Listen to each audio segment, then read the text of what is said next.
बिस्मिल्लाहिर्रहमानिर्रहीम। शुरू करदा अल्लाह ताला दे बाबरकत नाम तू लखा करोड़ा दरूदो सलाम हज़रत मुहम्मद मुस्तफा सल्लल्लाहु अलैहि वसल्लम पर। मैं तुहाडा मेज़बान अख्तर इसमाइल रजोका ते मैं हुण वधा बुआणे शहर। तुहानूं बुआणे शहर की सैर कराउणी है ते जी मैं हुण लारी अड्डे ते अप्पड़ गया ते इत्थे तुहानूं विखाउणा भी कित्थे कित्थे कोचां जांदियां ते एक जूस वाली दुकान है जिहड़ी तुसीं वेंदे पे बड़ी पुरानी है।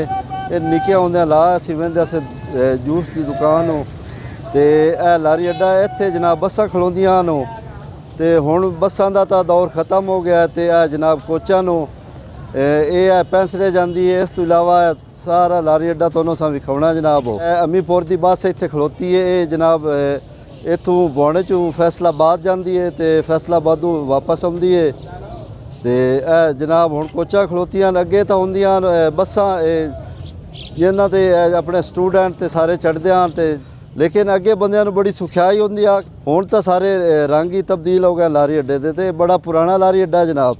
मेरे चैनल नूं लाइक ते सबसक्राइब जरूर करना ताकि तुहाडे कोल जिहड़ी मेरी अगली वीडियो वो भी पहुँच सके।